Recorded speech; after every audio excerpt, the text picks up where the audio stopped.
የክርስቶስ ንጉሥ ኖቬና ቀን 6 አንተ የእስራኤል ንጉሥ ነህ። ፊልጶስ ናትናኤልን አግኝቶ ሙሴ በሕግ ነቢያትም ስለ እርሱ የጻፉትን የዮሴፍን ልጅ የናዝሬቱ ኢየሱስን አግኝተነዋል አለው። ናትናኤልም ከናዝሬት መልካም ነገር ሊወጣ ይችላልን አለው። ፊልጶስ መጥተህ ያለው። ኢየሱስ ናትናኤልን ወደ እርሱ ሲመጣ አይቶ ስለ እርሱ ተንኰል የሌለበት በእውነት የእስራኤል ሰው እነሆ አለ። ናትናኤልም ከወዴት ታውቀኛለህ አለው። ኢየሱስም መልሶ ፊልጶስ ሳይጠራህ ከበለስ በታች ሳለህ አየሁህ አለው።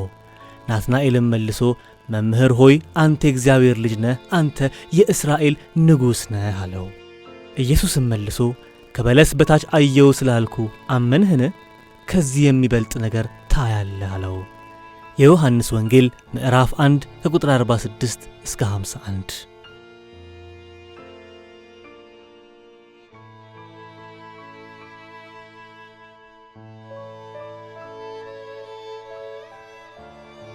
ፊልጶስ ኢየሱስን ያህል ነቢይ አግኝቶ ለራሱ ዝም ማለት አላስቻለውም።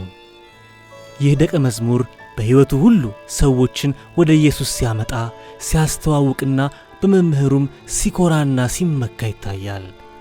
ሆኖም ሰዎችን ወደ ጌታ ኢየሱስ ካቀረባቸው ጌታን ካገኙትም ወዲያ ቀጥሎ ስለሚሆነው ነገር ሙሉ ኃላፊነቱ የእርሱ አይደለም።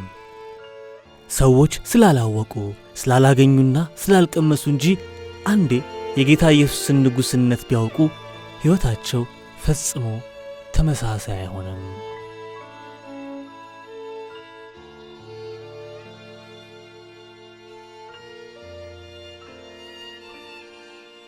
ናትናኤል ራሱን የንጉሥ ዘር አድርጎ ስለሚያምን ከተሞችንና አካባቢዎችን በማወዳደር ታላላቆች ከወደየት የሚመጡ ከየትኛው ዘር የሚመዘዙ እንደሆኑም የሚመዝን ነው።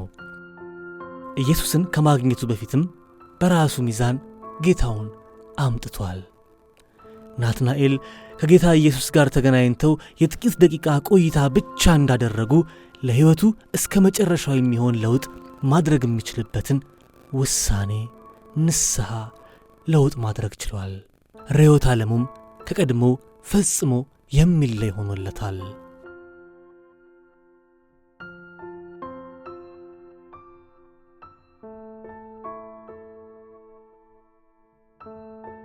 የዓለም ነገሥታት በግዛታቸው ምን እንደሚካሄድ ስለሚለመውና ስለሚጠፋው ሁሉ የተሟላ መረጃ የሚሰበስቡበት መንገድ አላቸው።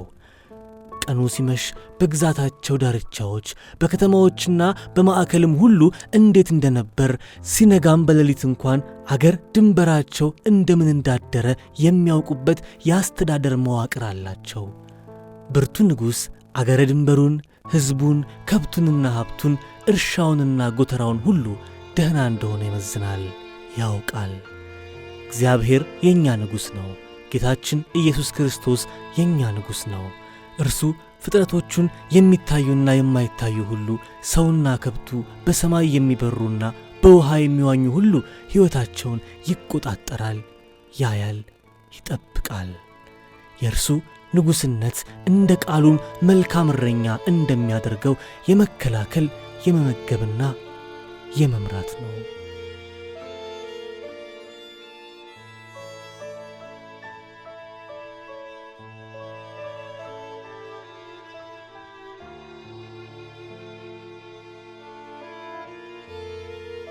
እግዚአብሔር የእኛ ንጉሥ እንዲሆን ጌታ ኢየሱስን በሕይወታችን በቤታችንና በልባችን ዘወትር እንድናስብ እንድናመልከውም እርሱን የማግኘት ጥማት ሊኖረን ይገባናል።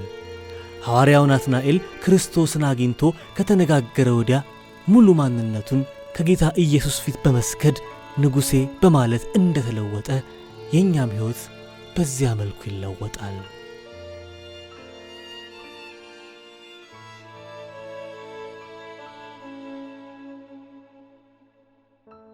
ኃጢአት ማንንም ባሪያ ሊያደርግ ይችላል። በሕይወታችን የሰለጠነብን ከክርስቶስ ያልሆነና ከእግዚአብሔር አባታችንም የሚያርቀን ሊሆን ይችላል።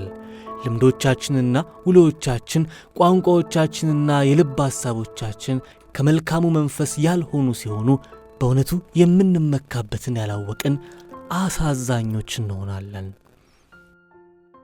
እግዚአብሔርን በሕይወታችን ያነገስን ጊዜ ቋንቋችን ይታወቃል። የምናመሰግን፣ የምንመርቅ፣ ከአንደበታችን የሚወጣ ሁሉ የሚያጽናናና የሚያነጽ ይሆንልናል። ክርስቶስን በሕይወታችን ንጉሥ ስናደርግ ከንቱ የሆነውን ሁሉ በመጠየፍ ልምዶቻችን ሁሉ ለሕይወታችን ፍሬ የሚሰጡ ይሆኑልናል።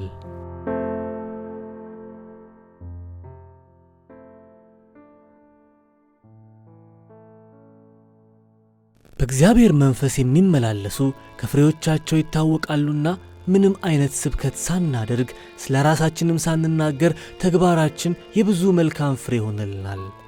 እግዚአብሔርን ንጉሥ የሚያደርግ በሕይወት በሚገጥሙት ፈተናዎች ተሰነካክሎ አይወድቅም። የክርስቲያን የሕይወት መንገድ መስቀል እንደሚኖረው ብናውቅም ትልቁ ተስፋችን ትንሣኤ ነውና ንጉሣችን አያሳፍረንም።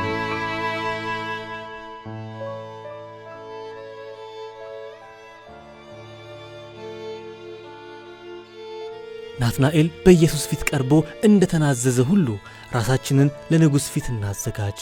እርሱ የትናንትናውን ሕይወታችንን ያውቃል። ከነበርንበት የበለስ ዛፍ ስር የነበረንን የቀድሞ ከንቱ ሐሳብ ያውቃል። ከዚያም ላይ ሳይፈርድብን፣ ሳይንቀን በልጅነት መንፈስ ከፍ ያደርገናል። ከዚያ በኋላ ግን ተመሳሳይ ሕይወት አይኖረንም። በምርጫችን ሳይሆን በንጉሥ ልጅነት መንፈስ እንመላለስና ደግሞ እናድጋለን፣ እንታደሳለን። እርሱም በእኛ ለዘላለሙ ይነግስብናል።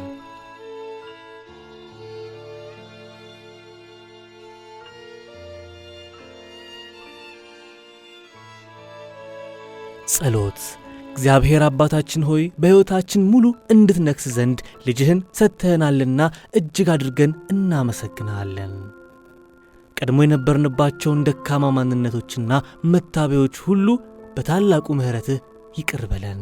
በዘመናችን ሁሉ አንተን ብቸኛ ንጉሥ አድርገን በጽድቅ የምንመላለስበትን ጸጋ እንድታበዛልን በውድ ልጅህ በጌታ በኢየሱስ ክርስቶስ ስም እንለምንሃለን።